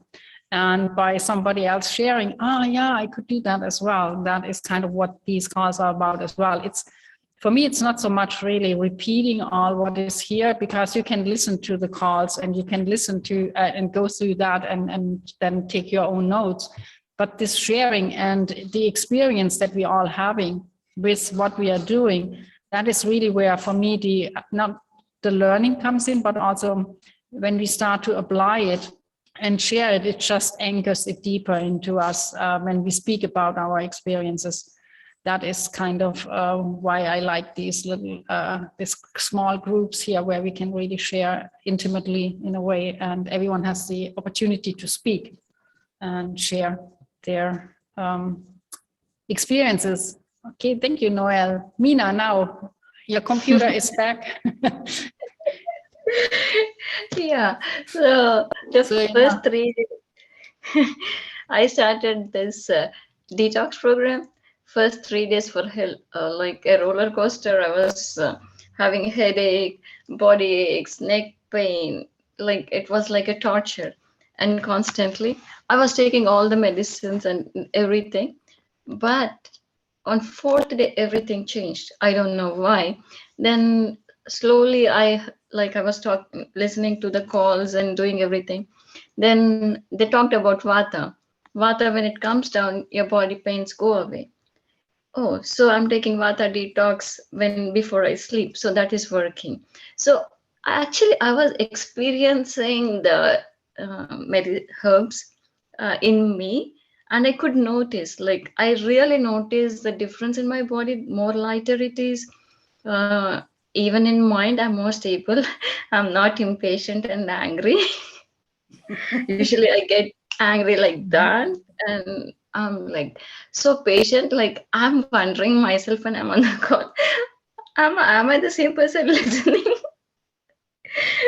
Yeah, it's like a very different person altogether who has gone through the detox. I haven't done 28 yet. I'm still in process. And the 7th day, I did heard the call and did the process, and it felt good. It felt light. And what I observed is, they say eat white pumpkin, eat yellow pumpkin. Those are my recommendations for me. So actually, what I was doing that before also, but I was cooking them wrong. And I think it's very important, like when you ask somebody to eat some specific diets, specific food, it's important to tell them how to cook it or how to take it, even if it is raw, or how to take it. Before, I was boiling white pumpkin and then giving tadka in the end. But when I spoke to my doctor, he said, no, you just grate it and squeeze the juice. I was totally doing the opposite. So after I did that, I noticed a lot of change. So it's not just about what to eat, but how to cook and how to consume it and what time. As you rightly said, eating nuts is one thing, soaking is one thing, but eating at what time and how it's coming out is a great observation, and we need to do that. And most of this is my request for 100-day program or 3-year program, that when we advise somebody how to cook or how to eat, we have to tell them specifically how really to make it and eat, because that is going to toss and turn the whole thing, because they're going to get negative effects if they're not eating even if they're eating the white pumpkin, but if they're boiling and eating, they won't get the right benefit, which is supposed to be. That is why they're recommending it, but you're not getting the benefit. You're doing the opposite. Because that ignorance is really killing the whole process, and people are losing faith on trust. in that process. So I think it's very, very important to keep these things in mind. And I know this is not a suggestion or recommendation program, but I'm just letting you know my experience, how it is. And you know what happened? I'm like very happy, no pains, no body aches, no headache, everything going good. And my husband got a box of some nice food. And I had been seeing it for 3 days. Okay. I was not touching it. And yesterday I was stressed for some reason. Like I have a lot of things to do and I was a little stressed. And I was super hungry. I had apple like an hour before. And when you eat apple, you get hungry in an hour. Super hungry. And I didn't have anything ready to eat. So I opened that box and ate that. And that was made of chana dal. I don't know if it's, I don't know what it's called in English, but it is known for vata, aggravating. And after eating less than half an hour, I started feeling the pain in my neck. Mm. So, like, you know, it's not just theory. Or yesterday in one of the call, Dr. Giovanni was saying, like, if you talk to another person, like you're talking about vata, pitta, kapha, it's like believing in God. You don't see them, but you believe in God. But I'm experiencing God, like, you know, vata is experiencing a neck pain in my body. So, yeah, these all things exist and experience. And how much talk we do, it drills into our mind and reminds us over and over again. You know, reading is one thing, listening is one thing, but when you talk about it, it really engraves in your mind, in your heart, and you will never forget. And there are so many things we could do, like I could do, and maybe I'm not even doing like 1% of the whole thing. So yeah, I'm experiencing what we are talking about and what we are really recommending in Ancient Secrets. And I'm feeling great. You know, like when you cheat, I know what happens. When you cheat with food, what happens, or what is vata, how it is shown. It shows like that. It doesn't take, it takes half an hour to show it in your body for me, you know. So it's very enlightening for me. And I was more calmer, I was more listening, I was, you know, more centered when I'm taking all these things, and it's great. Yeah. And my favorite home remedy, again, there is a lot of confusion of what to eat, what not to eat. I know there are a list of things, and again, talking about the same thing, how to cook, how to eat is a big confusion for me. For me, dry ginger doesn't go well, so they asked me to use the fresh ginger. So yeah, fresh ginger, boil and drink. That is one thing I like to do. That's my favorite home remedy, and it makes me feel hungry at the same time, but also settled also.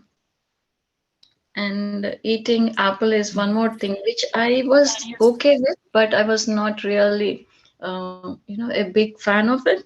But now I can eat an apple just like that. Yeah.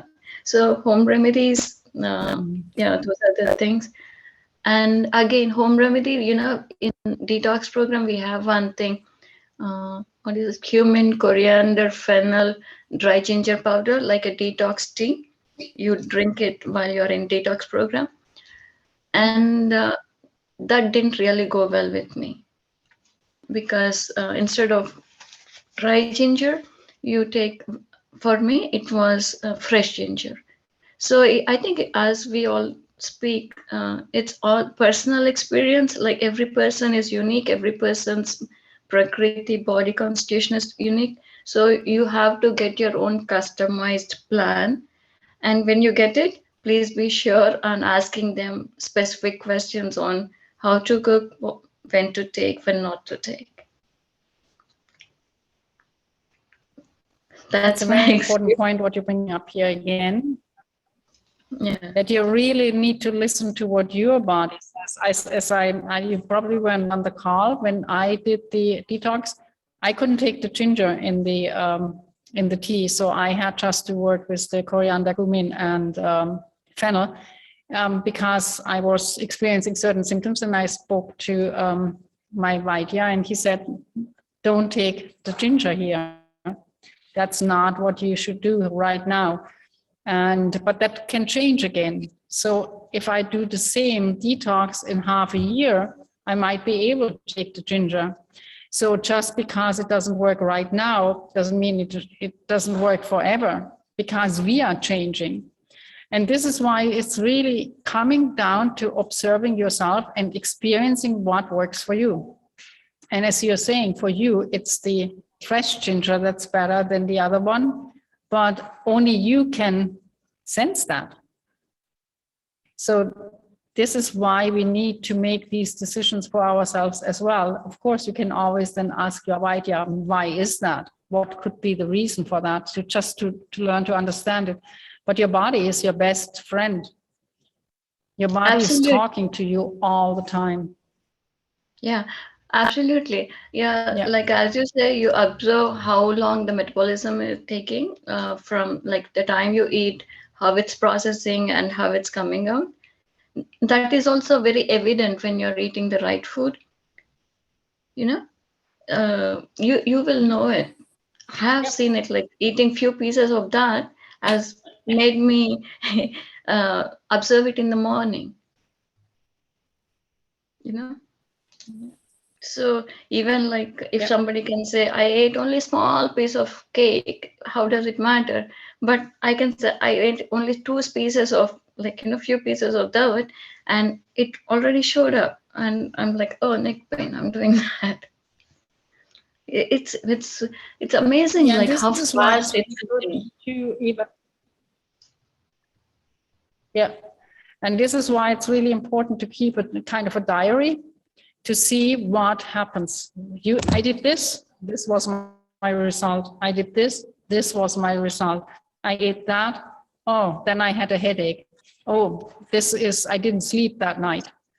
If you start observing that, then you can see certain patterns and you can see what happens, particularly if things happen several times. Okay, there's something going on here that I might need to pay attention. If it's only happening once, then who knows what was going on. But if you do it a second time and the same happens, and the third time and the same happens, if you dare to do it, depends on how bad your headache was. But if you were to do it again and it happens again, then there is definitely something that your body is telling you here. But sometimes it can be only once, so we have to also trust our body that it speaks to us all the time. So, but also experience and experiment in a sense as well. Julia, what were you cooking? You should have actually told us what you're doing, because you were constantly showing us things. Okay, here there is cumin that I put in. What did you do? Okay. I'm going to share. I just wanted to let other people talk while I'm making lunch. So I think one thing that's so valuable to remember is that we have these basic recipes that we're given, like the mung bean soup, for example. I was influential and helped put that in the book that Clint has, but that's just a basic recipe. Now we get to be the creative ones and play with the spices, play with the ingredients, and learn about the beans, learn about what makes them taste even better. And that was something that Clint challenged me with. And so I've taken different recipes from Dr. Naram. In fact, Smita, when she makes the way Dr. Naram likes it, I noticed that she would cut up and put green chili peppers. He liked peppers. He was a more kapha, so he could have the green peppers. So I bought a jalapeno pepper, and I take out the seeds, of course, and just a little bit of that jalapeno pepper. And I started adding cinnamon and fennel, ground fennel seed, to the basic recipe. And when I am sauteing the black mustard seed at the very beginning, when I'm putting the spices together in the ghee, I put like 3 or 4 times more ghee, because I noticed that that's what Marianji and different people who've made the soup, they add a lot more ghee. So I'm like, okay, I guess it's okay to add more ghee.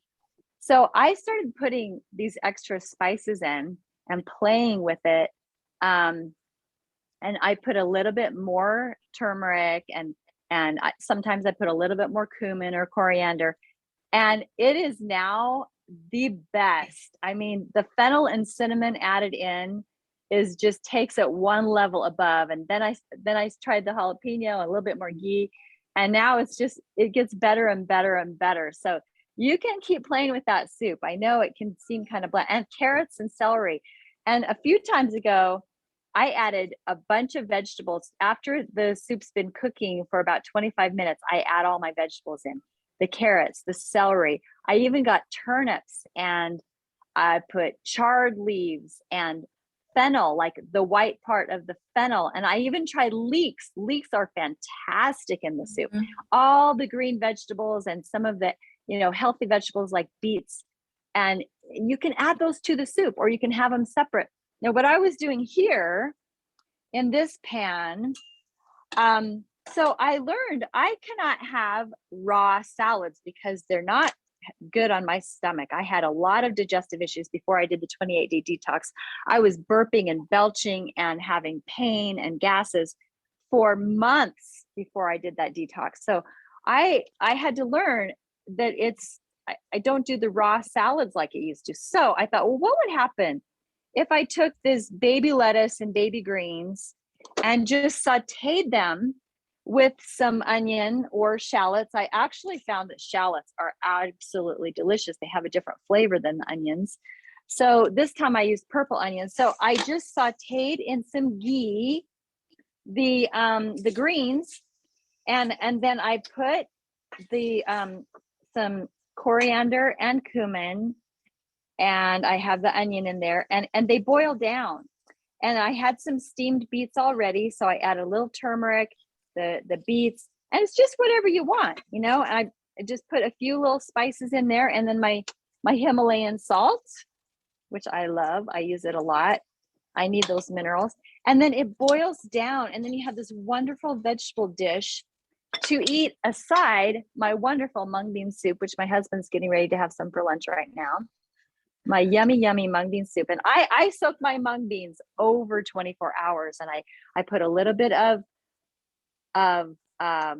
baking soda in my mung beans when I soak them, and I rinse them several times, because then they cook faster. The baking soda actually helps them cook faster, and it gets the gassiness out. So if you ever have problems with gassiness, that will eliminate it. And I do add to my mung beans, this is what Clint had me do, I add jaggery. So I have my jaggery. Here's a little piece of it. You have dark jaggery and light jaggery. You can order it online. It is just evaporated cane sugar, pure from the plant, unadulterated, not refined.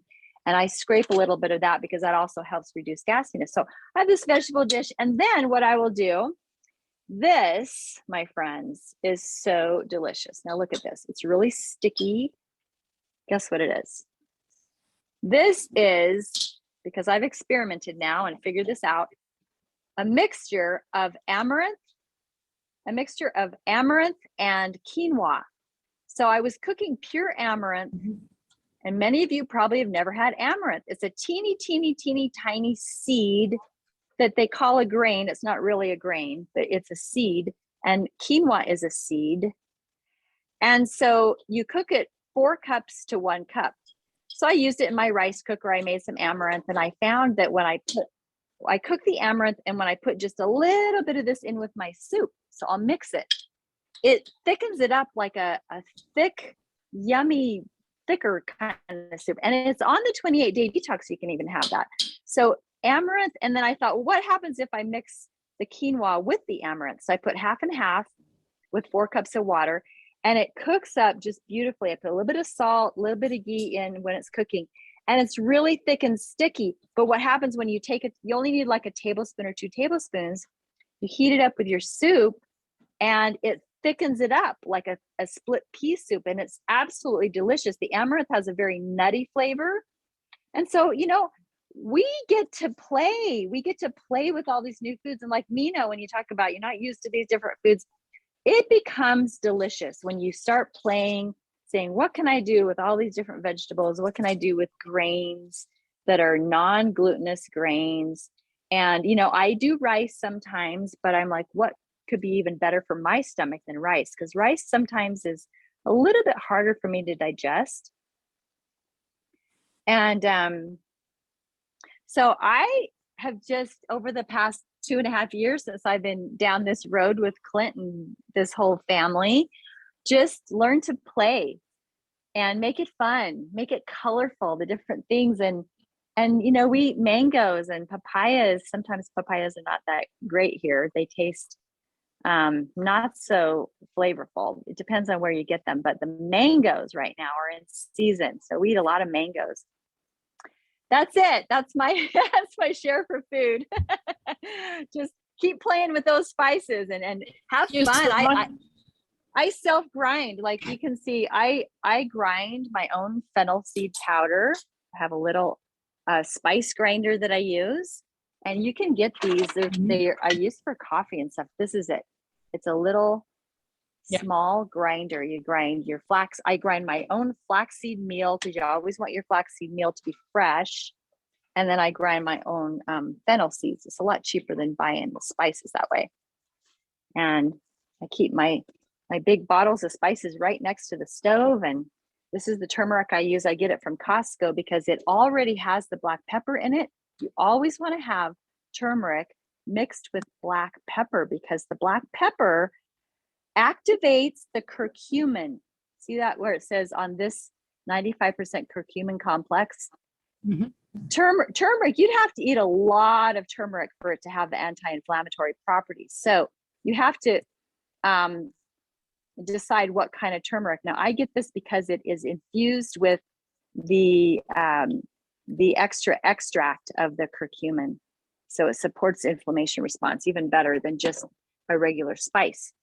But it's really important to know those kinds of things about, like turmeric. Why is it anti-inflammatory? Well, it's not just by itself. You have to know that you have to activate the curcumin anti-inflammatory chemical in it by adding black pepper and heating it up.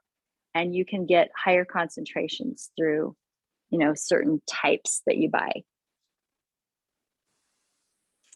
That was so amazing, Julia. Your lesson just here for cooking and about the spices.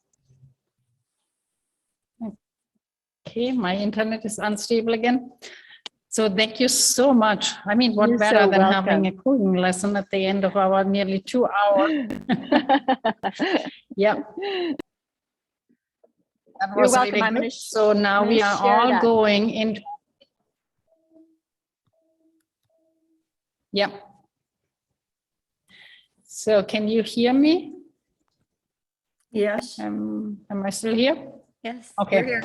Then I guess we are now all going into the kitchen and trying all these lovely things that Julia just shared with us, and can give it a go. And it really looked delicious. So I'm getting hungry now, nearly 3 o'clock where I am. And so if there's anyone who hasn't spoken yet and would like to speak or has a final comment, then please do so. Otherwise, we will.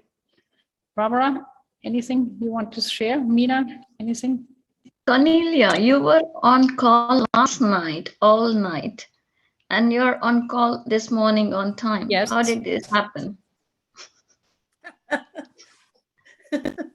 I just I just stayed up, you know, that's kind of, had dedicated my time though, but I don't know if you were on the call, my Vata is high today because I didn't get my sleep, but I have, all my life, I had kind of certain work to do where I needed to sometimes override my sleeping. And I did, which is not necessarily healthy, but I know how to do it.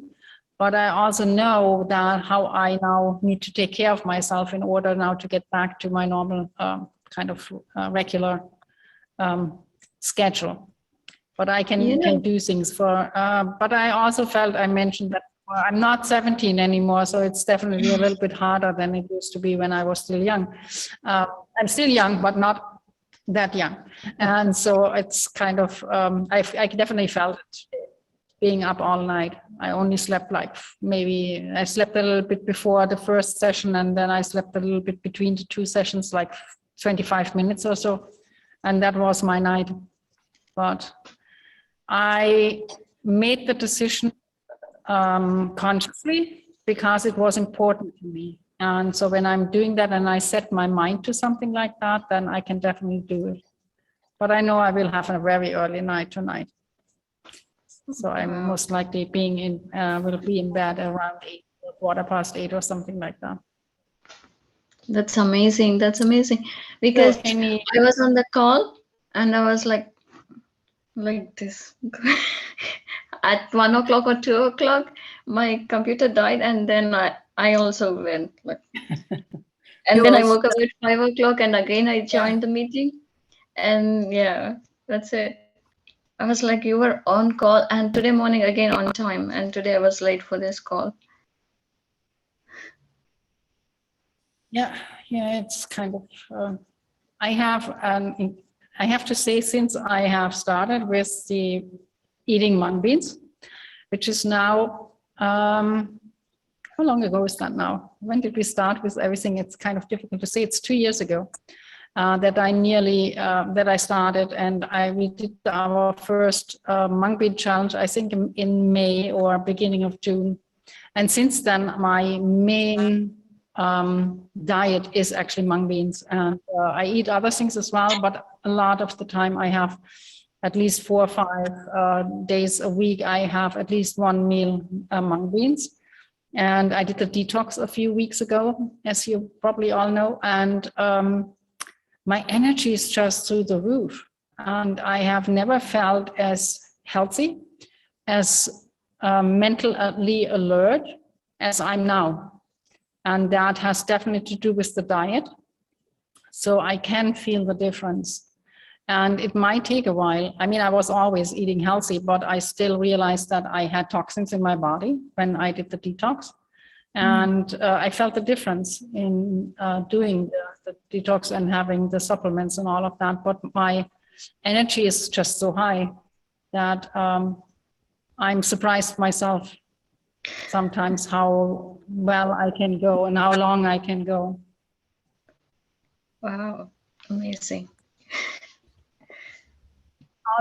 Also, if you enjoy what you're doing, and I mean, I guess Dr. Noam was one of the examples that we maybe can look at, who would do a full day in the clinic and work and see hundreds of patients, and then in the middle of the night, he would go out into the streets of wherever place he was, and go to the homeless people, and they would distribute the blankets and all of that.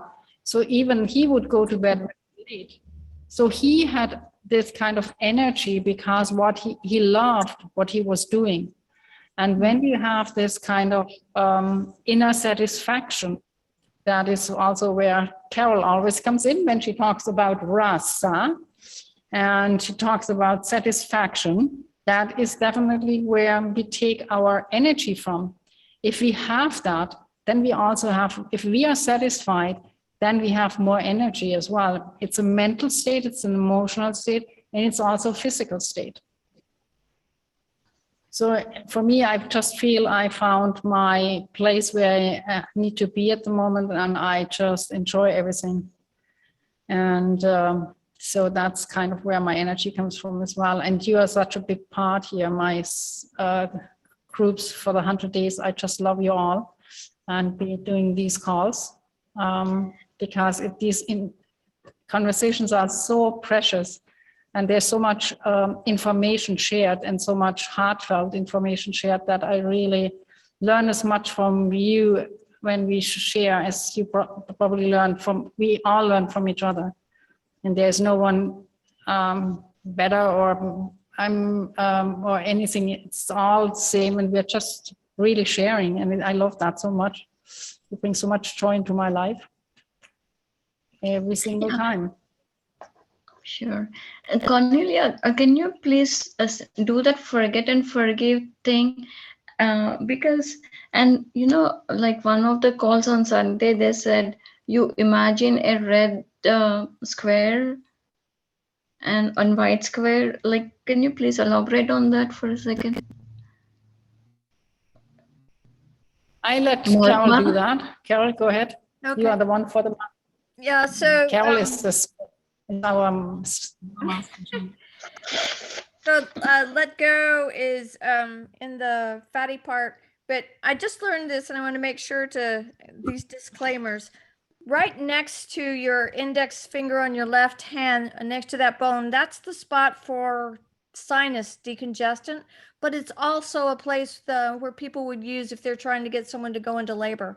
So this is a marma in this part of the hand that should be very cautious with anybody who's pregnant. So just that little note of disclaimer there.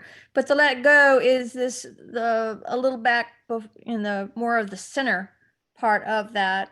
And you can create the red frame on your left eye and envision something that you want to let go of. And one of the examples they gave is if you think of something really disgusting, like you're trying to let go of smoking and, you know, I don't smoke, but last time I saw my dad alive, he was smoking through his tracheotomy. It's really disgusting. So if that's what I was letting go of, I would envision that disgusting thing and press this marma point in order to reinforce letting go of that for things that you're trying to get out of your life. So that's one. That's the opposite of your right finger and your index finger, where you create a white frame over your right eye of envisioning what you want. Not what you don't want, but what you want. So two different perspectives, right hand future, left hand past. So did that answer your question? Is that what you're hoping for, Mina? Yeah.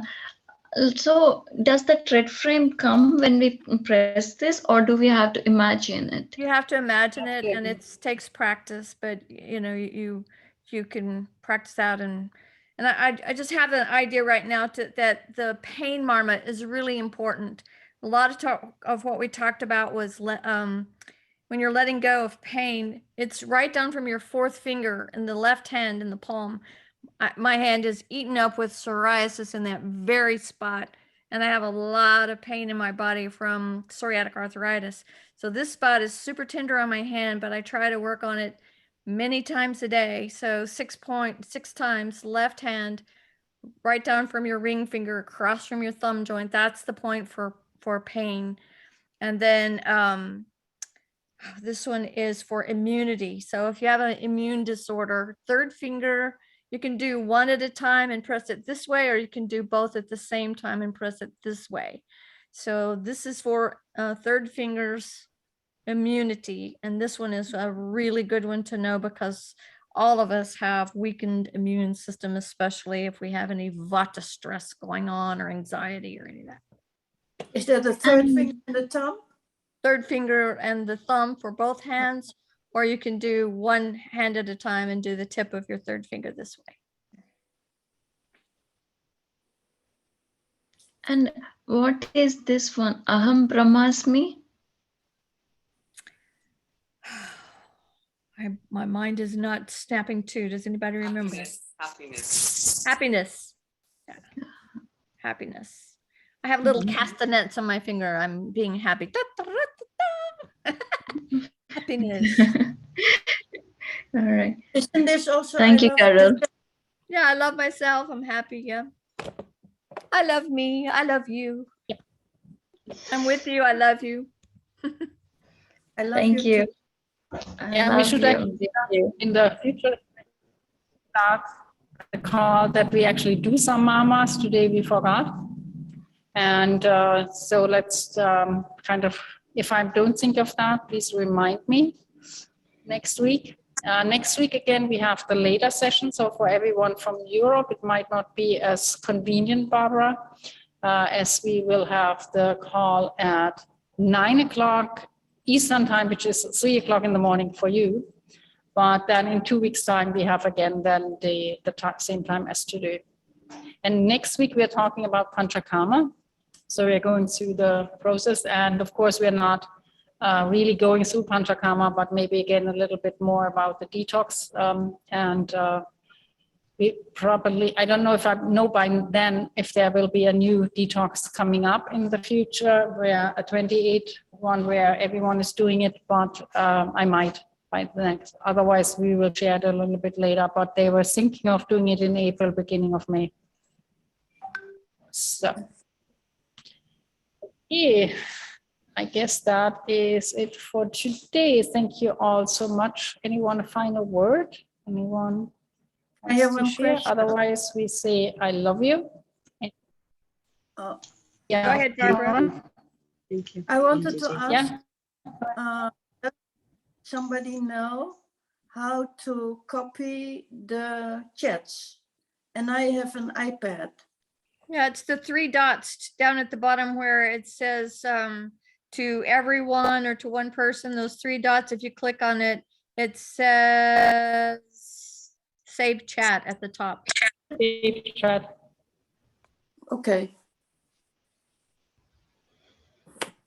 Can you see thank it? you. You're welcome. Thank you. Okay. I love you and I'm with you. If you can't, I love you and Thank I'm you. with you. Thank you, if you everyone. can't find it, Thank you. then I can also love you and I'm with you. I love you. All right. you.